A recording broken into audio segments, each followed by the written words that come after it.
What is your biggest insecurity? For me, my skin color and my weights. Be, what is your biggest insecurity? Actually, my biggest insecurity would be my skin color. Do you like to share something that maybe you are insecure about? Probably my weight. No matter what, it's always big massive insecurity. Have you ever noticed how the words we choose say more about us than we think? On the surface, someone can look confident, smiling, joking, standing tall, but then a tiny slip of language gives everything away. A nervous laugh, a phrase like, "I'm probably wrong, but," or that one word we all say far too often, "sorry." To most people it sounds harmless, but to a trained ear, it's a secret code, an invisible language of insecurity. And the truth is, this language is everywhere.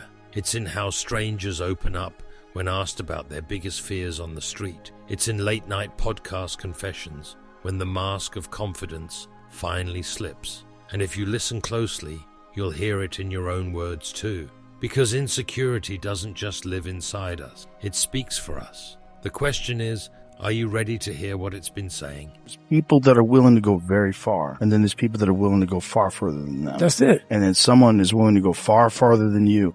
You have to decide, do I want to look at that as the new standard? Do I want to judge myself? Do I want to admire him? Or do I want to try to take him down because I feel bad? Because I can't do what he does, or I haven't done what he does, or what he does makes me look bad. And then I see this fucking dude out there that's just making me look soft. Right. A smart person will look at that person as fuel. So even someone like Joe, known for his confidence and blunt honesty, is pointing right at that quiet inner voice holding us back. Words like, "I'm not sure," "I probably messed that up," or "maybe I shouldn't." Those are talking. That's insecurity speaking through language, and that's exactly where our story begins. We don't usually think of insecurity as something we speak. Most of the time, we treat it like a private feeling, something hidden inside, buried deep, like a shadow only we can see.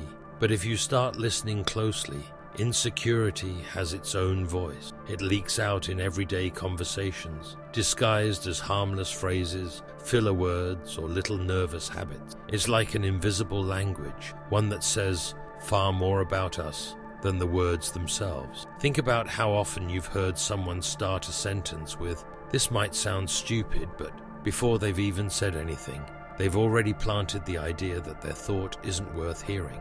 That's not just a sentence. It's insecurity talking. Or picture the friend who constantly says, "sorry," for things that don't even need an apology. They bump into a chair and mutter, "sorry." They ask a simple question in a meeting and immediately follow it with, "Sorry, I didn't mean to bother you."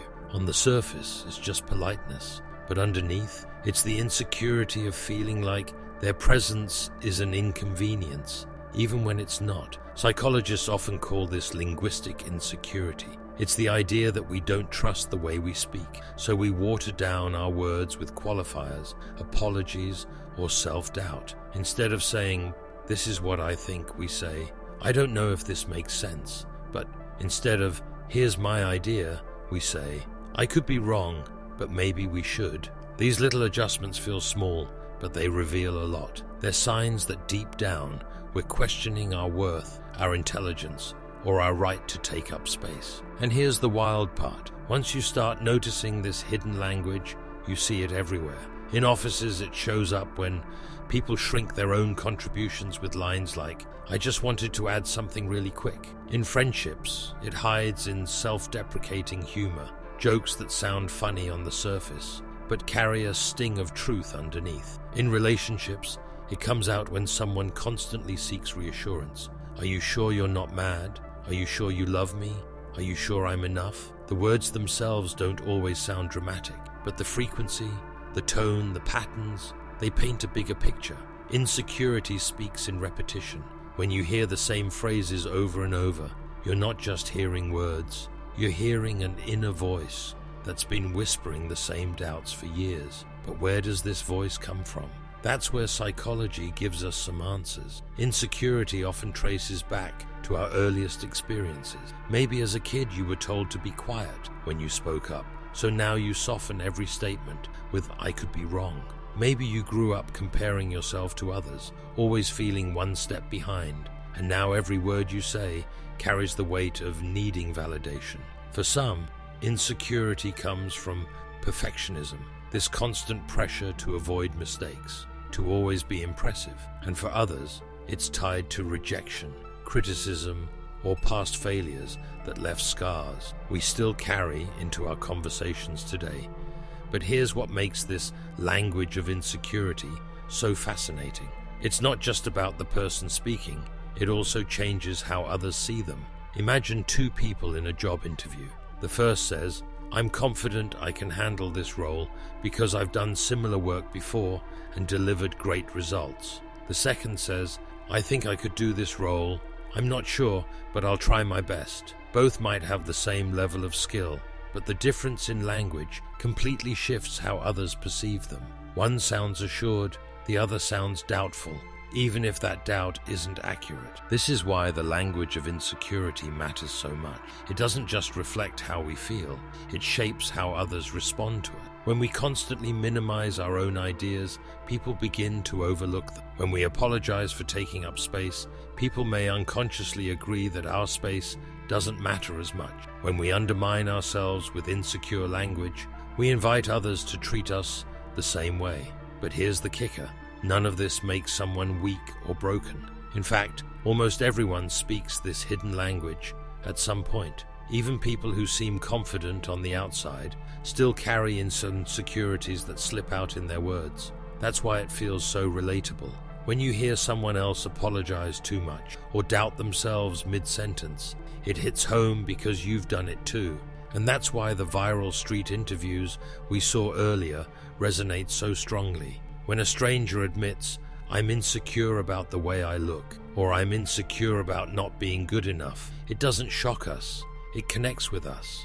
We recognize pieces of ourselves in those words. Their insecurity feels familiar because we've spoken it too, even if in different ways. So if insecurity has its own language, the first step in understanding it is learning how to recognize it. It's about tuning your ear to those subtle clues, the extra sorries, the self-doubt phrases, the over-explaining, the constant need for reassurance. Once you start noticing it, you can't unhear it. It's like learning a new language you suddenly realize has been spoken all around you your entire life. But of course, recognizing the language is just the beginning. The bigger question is, what happens when we try to change it? Can we shift the way we speak in order to shift the way we feel? Or are our insecurities too deeply wired into us to ever fully unlearn? And that's where the story gets even more interesting. You know, a lot of times we feel like, you know, that insecurity, does that come from a place of being immature, or is it maybe your parents didn't tell? Because I know I tell my kids all the time, but they still, you know, had imposter syndrome. Do you think that stems from like childhood, maybe not feeling like you were enough, or maybe somebody not encouraging you guys? Like, where does that come from? I don't even think it's insecurity, because I don't feel like I'm insecure. I feel like it's feeling if you're going to be accepted. If insecurity speaks its own language, then the natural question becomes, where did we learn it? Nobody is born apologizing for existing. Babies don't look up and say, "Sorry for crying." Children don't hesitate to shout their opinions or laugh too loudly. That self-censoring, that instinct to shrink our words before they leave our mouth, that's something we learn.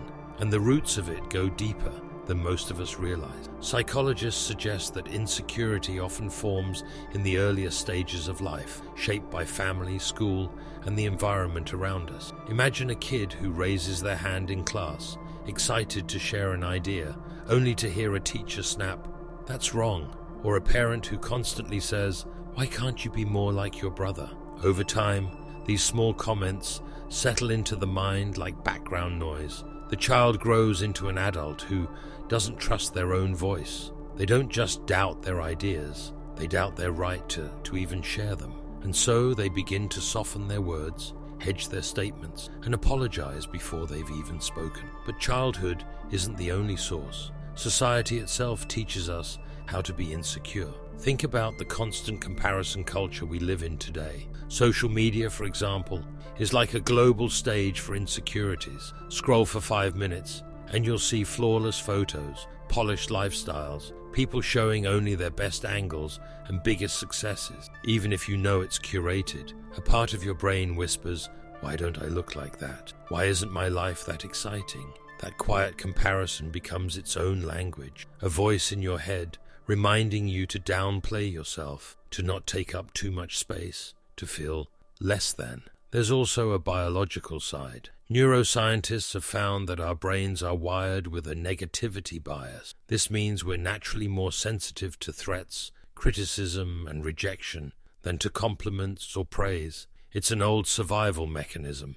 Back in the caveman days, it was more important to notice danger than to enjoy a compliment. But today, that same bias makes us remember the one negative comment in a sea of positive ones. If 10 people tell you, "You did amazing," but one person mutters, "That wasn't good enough," which one sticks? The criticism. And the more it sticks, the more it shapes the words we speak to ourselves and others. This is why insecurity often shows up as over-explaining or constant clarification. Deep down, the brain is trying to avoid rejection, so it uses words to soften the blow. Instead of confidently saying, "Here's my idea," insecurity whispers, "I don't know if this makes sense, but maybe." That's not just politeness. It's the brain's way of bracing for impact, preparing for that one person who might shoot us down. There's another powerful force at work too, perfectionism. Many of us are taught that mistakes are dangerous, that failure means we're not good enough. In this mindset,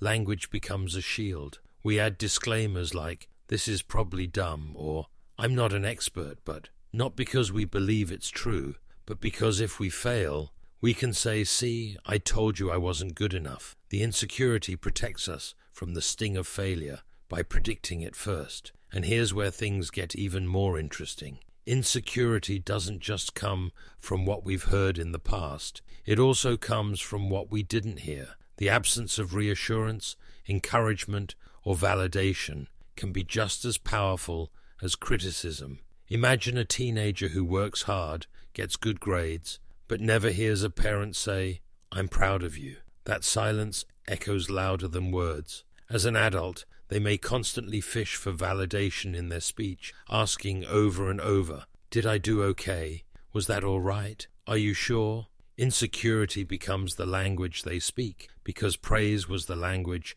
they never received. But insecurity doesn't only whisper in private, it also screams in moments of pressure. Public speaking, job interviews, first dates. These are the situations where the hidden language suddenly takes the microphone. Someone might walk into a meeting perfectly capable, but their voice cracks. They fill the silence with nervous laughter, and they apologize before sharing their idea. Why? Because insecurity is loudest when the stakes feel highest. It's like an old reflex. Your brain remembers every past rejection and brings the language of doubt rushing back to the surface. What's fascinating is that cultural differences shape this too.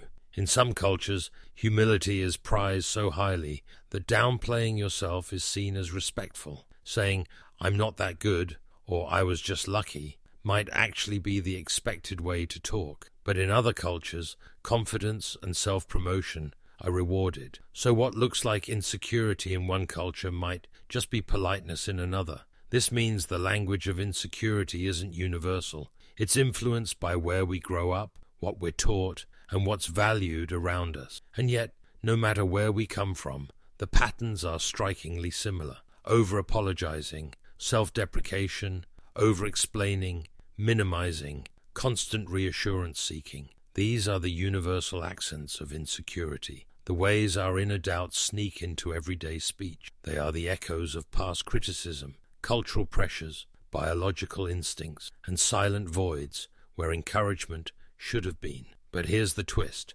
Once you understand where this language comes from, you realize it isn't inevitable. It's not a permanent identity. It's a learned script. And if it's learned, that means it can also be unlearned. The brain that absorbed years of criticism can also absorb years of affirmation. The tongue that mastered the language of apology can just as easily learn the language of confidence. The question then is not just why we speak the language of insecurity. It's how we start speaking a different language, a language that sounds like assurance, presence, and quiet strength, a language that doesn't apologize for existing, but claims space without fear. And that's where our journey takes us next. Trapped in insecurity.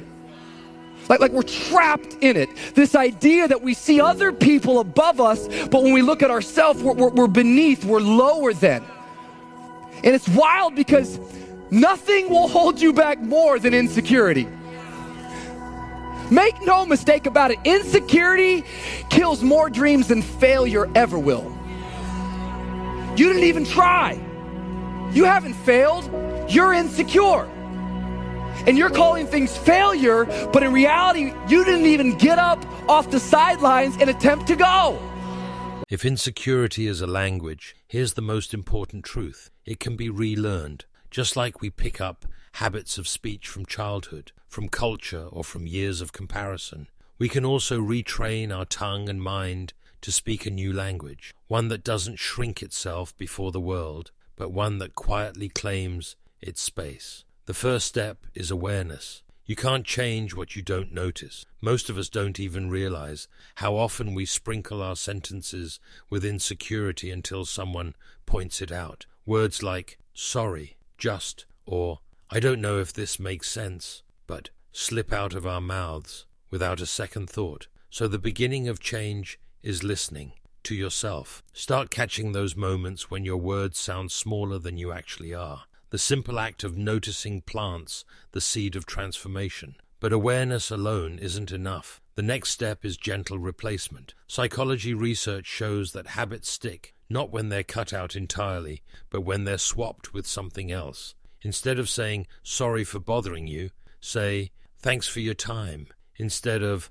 I'm not sure if this is right, but try, here's what I think. At first it feels awkward, like speaking a foreign language you barely know. But the more you practice, the more fluent you become in confidence. This isn't about faking bravado or pretending you don't feel insecure. It's about aligning your words with your actual worth. Think about it this way. If you're capable, hardworking, and thoughtful, but your words keep saying you're not enough, you're giving a false translation of who you are. Learning to drop insecure language is about accuracy. It's about speaking truth instead of letting old habits distort it. Another powerful shift comes from how we talk to ourselves. The inner monologue, the voice no one hears but us, often speaks the harshest language of all. If your self-talk is full of phrases like, I always mess this up, or I'm such an idiot, it's no surprise that your outer speech echoes those same insecurities. Psychologists call this the inner critic, and it's like the root system of insecure language. If you want to change the leaves,